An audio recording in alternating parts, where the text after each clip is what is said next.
live in Las Vegas, where 51 hours from now, Donald Trump and Hillary Clinton will go head-to-head in the third and final presidential debate of the campaign season, a campaign season unlike any other. Good evening. I'm Bret Baier. We're here at the MGM Grand, not far from the University of Nevada, Las Vegas, where the debate will take place, moderated by our own Fox News Sunday host, Chris Wallace. Both participants are said to be working to get ready. Hillary Clinton remains holed up at her New York home with mock debate sessions and studying, while Donald Trump continues to test drive his closing arguments in front of favorable crowds. He'll be speaking in Green Bay, Wisconsin in the next hour. Chief political correspondent Carl Cameron is there tonight. Once again, Trump started his morning with a controversial tweet reminding voters of the several women who, after the last debate, accused him of inappropriate and unwanted sexual advances years ago. Quote, "Can't believe these totally phony stories, 100% made up by women, many already proven false, and pushed big time by press, have impact." Though Trump boasted on tape about groping women, there's as yet no evidence that his accusers' allegations are false or true. Running mate Mike Pence made 2 stops in Trump's must-win states of Ohio, and one day after downplaying the threat of voter fraud advanced by Trump, seemed to fall in line. Voter fraud cannot be tolerated by anyone in this nation because it disenfranchises Republicans, Independents, Democrats, conservatives, and liberals in America. Pence's reversal followed a Trump tweet this morning about voter fraud. Quote, "Of course there is large-scale voter fraud happening on and before Election Day. Why do Republican leaders deny what's going on? So naive." But the fact is, for years, various investigations into billions of votes cast in the United States elections have failed to produce evidence. New York University's Brennan Center noted it's more likely a person, quote, will be struck by lightning than he will impersonate another voter at the polls. Clinton running mate Tim Kaine questioned why Trump's focusing on voter fraud at all. The criticism is completely unjustified, and it's a guy who's whining because he's a big bully who's getting beaten, and now he's starting to whine. Trump is slipping in the polls. A new George Washington University survey nationwide has Clinton ahead by 8 points, 47 to 39. A new Monmouth poll has Trump down a dozen points nationally, 50 to 38. Clinton's been laying low, preparing for the debate as an avalanche of her campaign chairman's hacked emails have been released by WikiLeaks. Here in Wisconsin, Clinton leads by 6.7 points in the latest Real Clear Politics average of recent Wisconsin polls. In Trump's 4 must-win battleground states, Clinton is also gaining ground. In Florida, she's up 3.6 points in an average of Florida polls. In Ohio, Clinton's trimmed Trump's lead to just 0.7 of a point. Trump also trails by 7 points in Pennsylvania and 2.7 in the average of North Carolina polls. With key swing states beginning to tilt toward Clinton, Bernie Sanders, Chelsea Clinton, and First Lady Michelle Obama all plan separate campaign stops in traditionally red Arizona this week, hoping to run up the score. Carl Cameron live at the Trump campaign. Carl, thank you. Talking about that story now, the Republican chairman of the House Intelligence and House Oversight Committees are asking Secretary of State John Kerry to fire an official who was once a key aide to Hillary Clinton. You heard Carl mention it there. Kerry says no. This comes as the FBI is releasing documents indicating that aide tried to improperly influence the Bureau's investigation into the email scandal. Chief Intelligence Correspondent Catherine Herridge has tonight's report. The FBI records make clear that Patrick Kennedy, one of Secretary Clinton's trusted lieutenants, wanted to do a deal with the FBI over the classification of Clinton emails, something the agent starkly termed a quid pro quo. I think it's corruption. I think it's manipulation. I think it's against the law, and it certainly goes to the intent. Somebody should have been prosecuted for this. According to the newly released FBI interviews known as 302s, Kennedy and an FBI agent discussed a swap. The FBI would downgrade a highly sensitive Clinton email to unclassified, and in return, the Bureau would get coveted slots for agents overseas. Quote, redacted indicated he had been contacted by Patrick Kennedy, who had asked his assistance in altering the email's classification in exchange for a quid pro quo.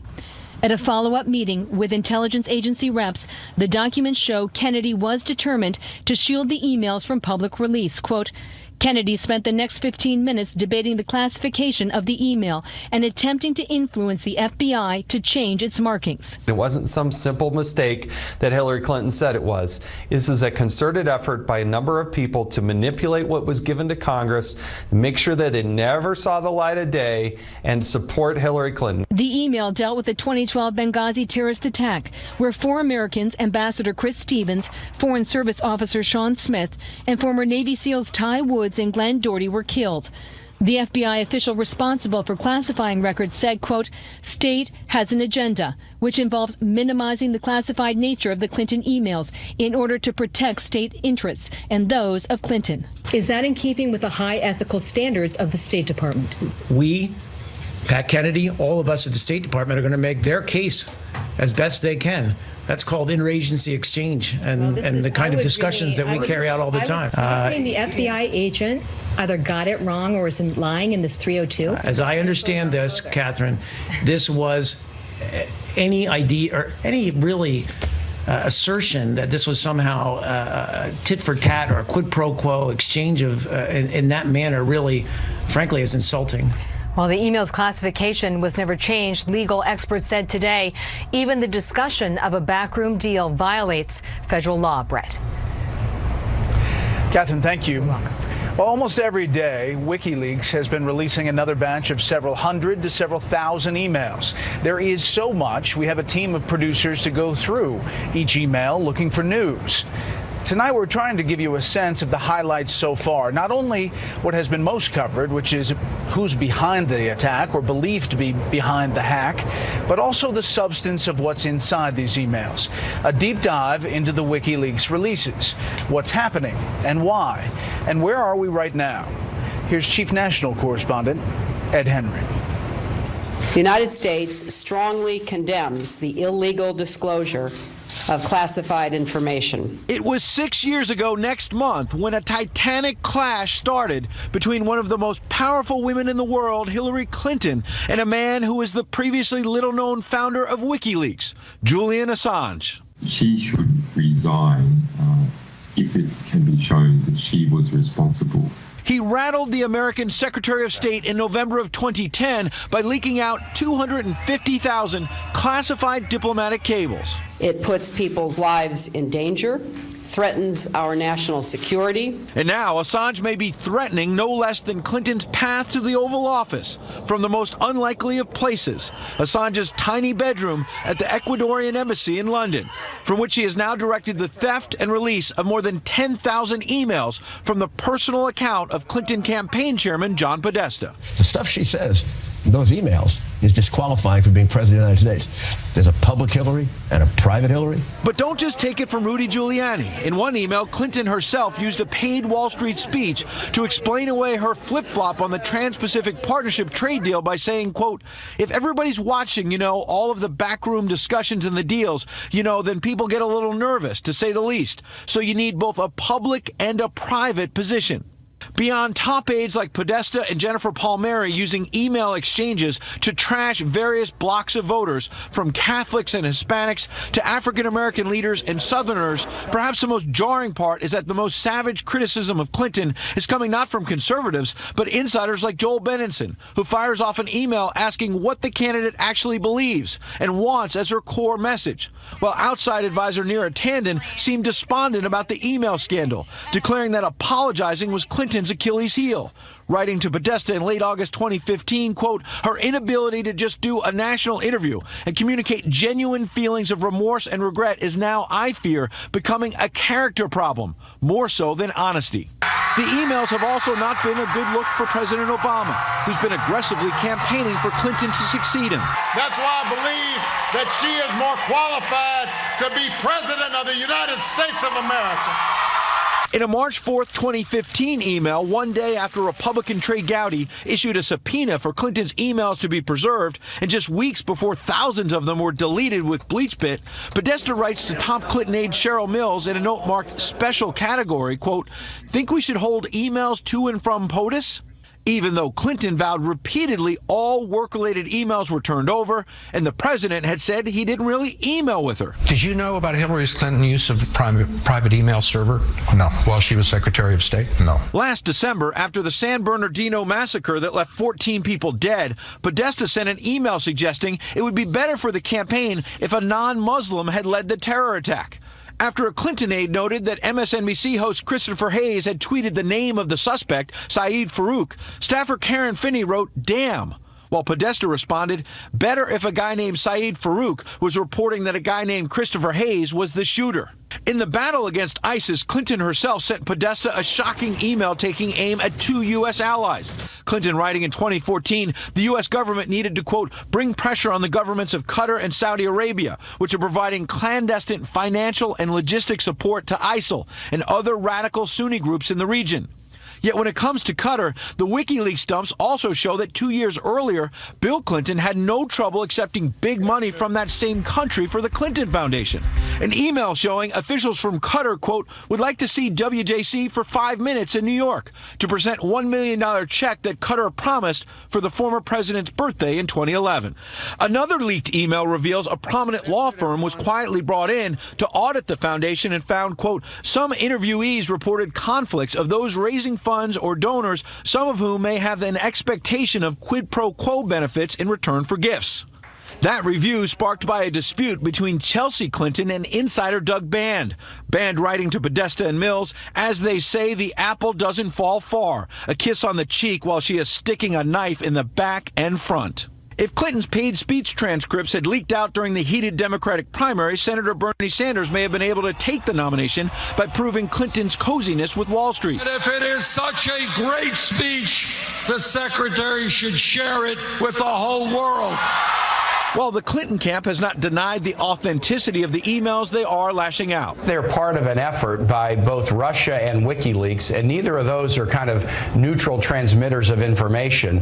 You can't just automatically assume that everything is on the up and up with these emails. A sign Assange has gotten the attention he wanted, despite being ridiculed earlier this month for making this promise. Are upcoming publications significant in relation to the U.S. election? Yeah, we think they're significant. Now, Assange says Ecuador cut off his internet access, but WikiLeaks is back up. Released 3,000 more emails today. One has campaign manager Robbie Mook so confused about Clinton's flip-flops, he asked Podesta where they exactly landed on trade. And Politico reporter Glenn Thrush wrote a story and then wrote Podesta, quote, because I have become a hack, I will send you the whole section that pertains to you. Please don't share or tell anyone I did this. Brett? Got to watch what you put in emails. Ed, thank you. We'll be doing those deep dives and perspective pieces from time to time to give you a sense, not just specific day-to-day emails. Let's talk about this story and other top political news with syndicated columnist Charles Krauthammer. He is in Washington tonight. Charles, I want to take you back to Catherine's story, and that is the FBI documents that came out and show what is alleged to be this quid pro quo between Undersecretary of State Patrick Kennedy and this FBI official who is talking about the emails and classification. Your sense of that story and its impact? Well, there are so many ironies here. The first is that this is probably normal procedure inside any administration, inside the bureaucracy, trading off favors, trading off probably shady maneuvers. But the problem is this: the charge that Republicans, Trump in particular, are making against Hillary Clinton is precisely that she represents business as usual. You can defend Clinton and say, well, this goes on all the time, but that's the point. They are trying to wipe away this kind of culture of corruption. It is hard to deny that there's a quid pro quo, or at least one was proposed, when the phrase quid pro quo is used to describe the transaction in the documents. So look, this is the camera in the sausage factory. I don't think that we should be shocked that this happens in the bureaucracy, but once you see it in black and white and you hear the charge that Clinton represents business as usual, and it's a corrupt business as usual, that I think accentuates the charge and makes it a very serious one. Charles, on the emails, you know, the campaign comes back and says, we don't know if they're accurate or not. This is hacked by Russia and putting him out there. But the FBI documents, in there are other things besides this Patrick Kennedy situation. For example, the FBI in interviews of FBI officials and service members explained that Clinton's treatment of diplomatic service security agents on her protective detail was so contemptuous that many of them sought reassignment or employment employment elsewhere. Prior to Clinton's tenure, it goes on to say, being an agent of the Secretary of State's protective detail was seen as an honor and privilege reserved for senior agents. However, by the end of Clinton's tenure, it was staffed largely with new agents because it was difficult to find senior agents willing to work for her. That's the FBI documents, not the emails. And I'm just wondering how you think this all plays politically in a situation where Donald Trump is clearly getting bombarded on his the allegations by all of these women. Look, there are shelves in libraries groaning with tomes describing the personal unpleasantness of Hillary Clinton. This is another piece of that evidence. And because it reinforces the pre-existing impression of somebody who is not pleasant, is arrogant, and treats subordinates with disrespect, it makes the case that when she says that she speaks for the middle class, for the suffering and the poor, and of course the children, you might want to be suspicious about that claim. But it's nothing new. It adds to the weight of evidence. And when it has the FBI's signature on it, that I think is also significant. Charles, as always, thank you. Welcome back to Las Vegas, site of Wednesday's final presidential debate. Half a world away from here, the commander of U.S. military forces against ISIS says it could take weeks or longer for Iraqi troops to recapture the city of Mosul. The operation is only about a day old now, and American officials insist U.S. troop involvement is limited to airstrikes, training, and logistical support, not frontline ground combat. But there are concerns tonight about a protracted conflict with American forces so close to the action. Correspondent Kevin Corke has details tonight from the White House. It has begun. Despite fierce, entrenched opposition, Kurdish forces today began advancing on a string of villages east of Mosul, the beginning of a long-awaited campaign to reclaim Iraq's second-largest city from ISIS, which seized it more than 2 years ago. The battle also presents the Obama administration with the prospect of delivering a crushing defeat of ISIS in Iraq before the president leaves office, an answer to critics who say Mr. Obama's been slow to respond to the rise of the terror group. This is going to be a difficult operation, and this is not something that will yield success overnight, but months of planning has gone into ensuring the success of the military operation. An operation that's expected to mirror previous efforts that saw the coalition reclaim the Iraqi cities of Ramadi and Tikrit. This time, about 4,000 Kurdish Peshmerga troops are expected to engage ISIS with American military support, both on the ground and from the sky. The hour of victory has arrived. The operation to liberate Mosul has begun. Mr. Abadi's speech, similar to one he delivered earlier this year when the fight for Fallujah began. And while that battle lasted just weeks, this one could take longer to complete. Defense Secretary Ash Carter said of the start of the Mosul offensive, quote, "This is a decisive moment in the campaign to deliver ISIL a lasting defeat." The fight to liberate Mosul comes against a backdrop of grave concerns that hundreds of thousands of people could be displaced by the fighting. Battles that won't include Americans on the front line, but will find them in harm's way. We've been clear from the start that Americans are again playing an advisor role, an enabler role for these Iraqi forces. It will be Iraqis in the lead with Americans in a support role. Experts believe, given the terrain the coalition will face in Mosul, this could well be the most dangerous environment yet. Thousands of Americans who will operate in support of the Iraqis as they march on Mosul. Well, the challenge is always enormous in urban warfare, with its, with the complexity of the battlefield, civilians in place. I mean, there's still up to 1 million citizens left, Iraqi citizens left in Mosul. Not sure exactly how many. So it's ugly. It's difficult. Difficult indeed. Danger on the ground as well as politically, Brett, because keep in mind, this is a president that has fiercely resisted American involvement and entanglements abroad, and now is pinning at least part of his Iraq legacy on the training, the willingness, and frankly, the ability of the Iraqis to win a battle that they've yet to win thus far. Brett? Kevin Corke live on the North Lawn. Kevin, thank you. While the world is watching Iraq, Russian and Syrian airstrikes continue to kill civilians in Aleppo. Activists say at least 36 people were killed on attacks against rebel-held areas today. An official of Russia's military general staff says Russian and Syrian forces are preparing a humanitarian pause on Thursday. Back here at home and about the election, we are just 3 weeks and a few hours from the November election. Tonight we continue our look at voter fraud and other election-related problems. Senior correspondent Eric Shawn in New York tells us why one of the easiest forms of voting may not be the most reliable. When Jim Moynihan ran for Illinois state representative, he tried to vote for himself. But when he did, he says he got a big surprise. I went and touched the box next to my name, and the check mark magically appeared at my opponent's name. Moynihan was voting on a touchscreen machine similar to this one and was shocked to see his choice was switched. Oh my gosh, I was dumbfounded. For years, other voters across the country have claimed touchscreens flipped their votes too. We reported on it in Ohio in 2012. You push his name, but the X goes to the other guy. In other words, keep pressing or let somebody know.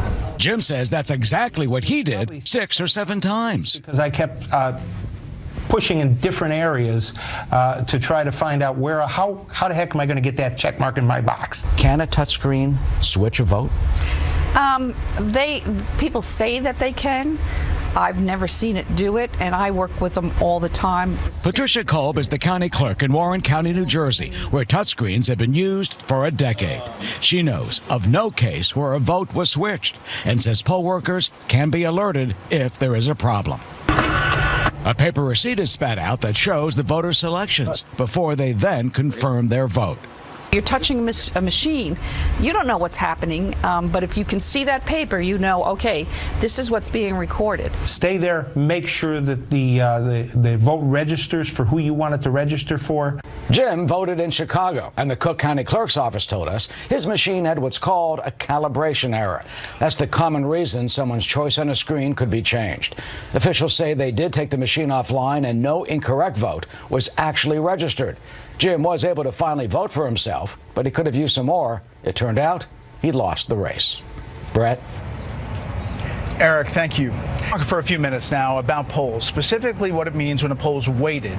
There's a lot of questions we get on email, on Twitter, on Facebook. Joining us from Austin, Texas tonight is Darren Shaw. He teaches government, elections, and all about polling at the University of Texas. He's also a pollster for Fox News and a member of the Fox News decision team. Darren, thanks for being here. I just want to ask you some brief questions that I get bombarded with all the time. One, how can you make a snapshot of the nation by looking at 900 people, 400 people, and be accurate? People write me all the time and say, I never get called, my friends never get called. I get the same thing from my students, Brett. The quick version is I use the soup analogy, which is I don't need to drink vats of soup to get a good sense of the taste and the flavor and the texture of the soup. As long as I get a spoonful that's representative of the entirety, then I can make assessments about the soup. And that's what we do with polling. We take a random small selection from the general population, and it doesn't really take much more than 400, 500, 600 until you build up a pretty representative account of the whole. The last Fox poll had 917 likely voters, and it was a split Clinton 45, Trump 38. That was the most recent Fox News poll. Now, in that poll, it's the voter identification, the self-identification, was Democrats 45, Republicans 36. So it was a Dem +9 poll. I get bombarded with questions. How can you say this poll is accurate? It's Democrats. It's oversampling Democrats. What's the answer to that? Well, you and me both. I get these questions all the time also. The reality, Brett, is that we do what we call weighting with polls. That is to say there are known elements in the population. We know how many men and women are going to be there in the American population. We know the percentage of Latinos and African Americans and young people versus old. These are demographics, and we weight to census-determined and exit polling-determined demographics. Party identification is different. It's an attitude. And I guess the short answer to your question is attitudes are subject to politics. And so it is true that party is a fairly stable attitude, but it does move around a little bit, and it moves around in reflection of the politics that are being discussed at a particular point in time. So, for instance, the last Fox poll came out of the field at a time in which the conversation was dominated by the Access Hollywood video, to a lesser extent by the second presidential debate, and those things can cause weaker identifiers to say, well, I'm usually leaning Republican, but right now I'm going to call myself an independent. And so you get 2 or 3 or 4 point movements. Overall, I think it's important for reviewers to understand the Democratic Party is the plurality party, not by much, not certainly by as much as they were during the New Deal or even the Great Society, but that the plurality party by about 4 or 5 or 6 points. And so what we're talking about is, are they going to bump up to 0.9 in this, to +9, or does it get down near parity? And that's when it gets near parity, that's when Republicans dominate elections. Yeah, Darren, quickly, an average of polls when we get close, it usually is pretty close to the final election result, right? Yeah, I think in the last 2 election cycles, so 51 jurisdictions if you count D.C., all the states plus D.C. Last 2 elections, that's 102 separate trials. Only 1 instance was the average of polls off in the last 2 election cycles, 2008, 2012. And that was Florida last time when they had Romney by 0.1 and he ended up losing by 0.2. So even our misses have been pretty good. I mean, we've been humbled many times as pollsters, but the record has been pretty good in the last 2 cycles. Well, hopefully we've cleared some things up today. We'll have you back. Thank you very much, Darren. Thank you, Brett. A former vice chairman of the Joint Chiefs of Staff pleaded guilty today to making false statements during an investigation into a leak of classified information about a covert cyber attack on Iran's nuclear facilities. Retired Marine General James Cartwright faces a maximum of 5 years in prison and a $250,000 fine. However, Cartwright's attorney said during today's hearing the government and the defense have agreed that any sentence would be for no more than 6 months. It's a rigged system, and they take these lies and they put them on front pages. This is a rigged system, folks. How concerned are you about this? Not at all. Neither is Mike Pence, who is the second highest ranking official of the Trump campaign. Neither is Paul Ryan, if you believe his spokesperson, who indicated he had confidence that this election would be conducted fairly. Well, I got a newsflash for you. The president's press secretary doesn't speak for me. They're not worried. They're not worried about it because they deny it's happening. I'm not worried about it because I know the American people are not going to let it happen. It's an insult to American voters, and it's an insult to county registrars to say that America doesn't know how to run an election. Talk about a rigged election today. That's where the focus has been. What does that mean? How does it impact this race? Let's bring in our panel out here in Vegas. Syndicated columnist George Will, Leslie Marshall, syndicated talk radio host, and Charles Hurt, political columnist for the Washington Times. Okay, George, thoughts? Well, when Mr. Trump talks about it being rigged, he sweeps all his grievances into one big puddle. He talks about the media, he talked about the primaries, he talked about the polls, talked about the Republican National Committee. I think when most Americans hear that an election's rigged, they think of government action to rig the election, and there Mr. Trump has a point if he would just make it more clearly. It is hard to think of an innocent reason why Democrats spend so much time, energy, and money, scarce resources all, resisting attempts to purge the voter rolls, that is, to remove people who are dead or otherwise have left the jurisdiction. It's hard to think of an innocent reason why they fight so tremendously against voter ID laws. They say, well, that burdens the exercise of a fundamental right. The Supreme Court has said that travel is a fundamental right. No one thinks that showing an ID at the airport burdens that fundamental right. We know, we don't surmise, we know that the 2010, 12, and 14 elections were rigged by the most intrusive and potentially punitive institution of the federal government, the IRS. You can read all about it in Kim Strassel's book, The Intimidation Game. She's familiar to all Wall Street Journal readers and Fox viewers. So this is not a surmise, and I have talked to lawyers in a position to know they say it's still going on, that the IRS is still intolerably delaying the granting of tax-exempt status to conservative advocacy groups to skew the persuasion of this campaign. All right, Leslie, you look at the average. We have an average poll called the Special Report Average. Hillary Clinton up 8.4. These are the last recent 5 polls that we trust. There were some state polls today that suggest that it's very tight in Ohio, here in Nevada, North Carolina. Your thoughts on the state of the race and this effort by the Trump campaign and Mr. Trump to say that the election is rigged? Well, the facts don't bear that out. I think in the past 14 years, with approximately 1 billion votes, you have, 35 instances of fraud. I think on a bigger scale, two things here. I think some voters, even some of his supporters, look at that as almost throwing in the towel and setting the groundwork for what he's going to say after he loses. In other words, if you're losing, if you're talking about rigged, you're losing. Exactly. Why else would you be talking about that? You would have confidence in the system. And I have to say, I'm not surprised that these battleground states are very close. If you look historically over the past election cycles, presidential election cycles, the country's been almost split 50-50. And that's the way it is right now, especially in a state like Ohio. I expect Trump to win Ohio, quite frankly, where you have such a strong blue-collar worker presence. But the difference here is that Hillary doesn't need 4 of these strong battleground states to win, and Trump does. I have to say that some of the states look very encouraging for Democrats for the first time since her husband was president, Arizona as an example. But when you're talking about rigged and you're talking about we can't let people out there rig an election, and some people are concerned what that means when they go to vote. Are people going to intimidate them when they get out there? Is somebody going to try and stop somebody's vote? We've recently seen violence, which is just terrible, whatever side it comes from.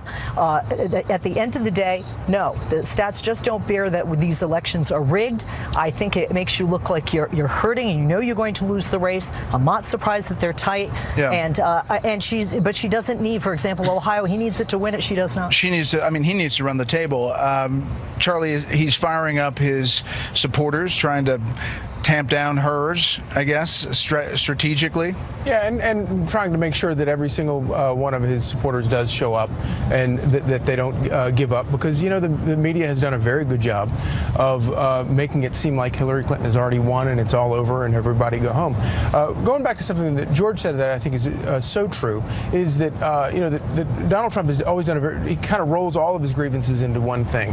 And I think when he talks about the system is rigged, the election is rigged, I think he's talking about a much broader sort of scattershot charge against Washington, against politicians, against media, Clintons, against the media, and what I think is striking about that is the fact that, my gosh, there are millions of people out there who feel like, you know what, actually, what he's saying is true. It is rigged, and it's rigged against me, and he's speaking for those people in a way that nobody else has, and all of this is happening with the backdrop of the whole WikiLeaks stuff that is revealing the most horrible things about the Clintons and the Clinton campaign, and it really does sort of underscore the notion that, well, gee, it is kind of rigged. Yeah, and I will say that the part about Russia, George, is concerning, that Russia is believed to be behind this hack. You talk to any U.S. intelligence official, they'll say that that's what they see. But it's also the substance that's inside. And the FBI documents today, it's separate from the emails themselves. Those are actual FBI interviews about this quid pro quo allegation and other things. Yes, and that was described by the State Department spokesman as interagency, what they call it, exchange. And I'm sorry, that's Orwellian. I'm a big boy. I know that the bureaucracies deal with one another. But this was one bureaucracy trying to influence a potentially criminal investigation by another. My question is, was the FBI agent who was offered this quid pro quo proposition, did he report it to the FBI? Yeah. Does this break through, do you think? Are Democrats worried about this, Leslie? I think they'd be lying if they said that they weren't. But then again, I think it depends which interview summary you believe. Did the FBI say, hey, by the way, we want to have some guys over in Iraq after the fact? Was this, hey, this is what we want? And remember, the classification was not changed. This is what we'd like, and we can do this for you. That's obviously very unsettling if, in fact, that's true. At the end of the day, I think those that support Trump are going to believe the first narrative. Those that support Hillary Clinton are going to believe the second. We will follow all of it, and apologize, we're fighting the sun here in Las Vegas as we are dealing with the setting sun over the Strip. Next up, the battle for Mosul.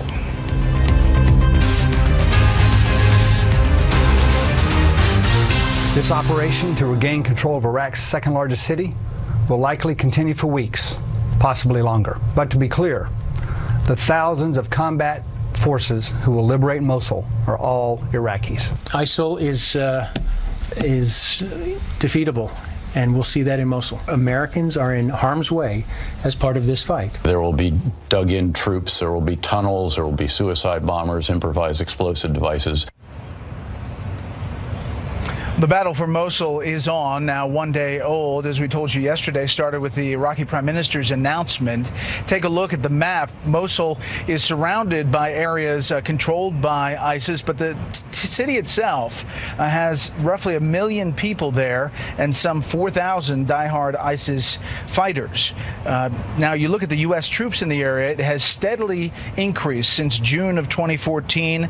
Really, every month there has been something, and then you see the increase to 5,262 on the ground in September, looking to be a little bit more than that as well. Charlie, let's start with you. It's here. It's happening. Yeah, and it's once again another complete, total admission that the administration's policy in dealing with the Middle East and Iraq specifically has been an absolute failure. It's been a disaster, and Hillary Clinton has, there are few people that you can blame other than President Obama as much for it than Hillary Clinton, because she voted for the war to begin with and then changed her mind, of course. And the fact, it's just a testament to what an amazing election this has been, that here we are, weeks before the election, and this is not going to be an issue in the election, but it should be. It says an awful lot about her fitness as commander-in-chief. Leslie. Well, Mike Pence voted for that war as well, and he's the VP on the Republican ticket next to Donald Trump. In addition to that, I think that this actually shows, I don't think it shows failure, because the reason that these troops can go in, the reason the Iraqis and even the Kurds can go into Mosul is because they have 8,000 and now we have 30,000 that are against them, is because they have been weakened. And that weakening of ISIS, to me, is not a failure. That is a success. And in addition to that, I think that leading this 30-nation, gang against ISIS, if you will, just further proves why we have to stop to have conversations about bans on Muslims that are going to alienate Muslim allies and Muslim nations in the region, such as Iraq and the Iraqi people going forward. George. I assume that the Iraqi and allied forces who are launching this are familiar with Napoleon's axiom. If you start to take Vienna, take Vienna. That is, don't do it halfway. We're fighting a force that has no armor, no air force, no intelligence service, no heavy artillery. The outcome of this battle is not in doubt. What is in doubt is the collateral damage both to people there. I mean, if there are 1 million people left there, that's probably the metropolitan area of Kansas City or Cincinnati. It's a big project, and it's much easier to capture a city than it is to dislodge someone who's been entrenched there, having captured it. And we live in the age of immediate, constant graphic journalism. So we're going to see some pretty messy stuff that will make it hard for us to persevere. I mean, we should make clear, the general said that the Iraqis are the ones doing this fighting, but I've talked to special ops guys. They're right alongside. They're not going to go door to door, but they're going to take them right to the edge. And they're also laying the groundwork with airstrikes all around Mosul. And it can't be done with airstrikes alone. I think that they're pretty uniform in saying that. But it does raise the question: where are we going to be after the election? Where, if this is not successful in the next 3 weeks, which it probably won't be, are we going to find ourselves with the new administration getting deeper into this conflict again? Leslie, last word. Do you think this is an issue in this debate on Wednesday? No, because I would disagree with you. And even though I'm normally a pessimist, I have an optimistic view of trying to take over Mosul. And if they do, then that really just, separates ISIS from Iraq. That was where the caliphate began.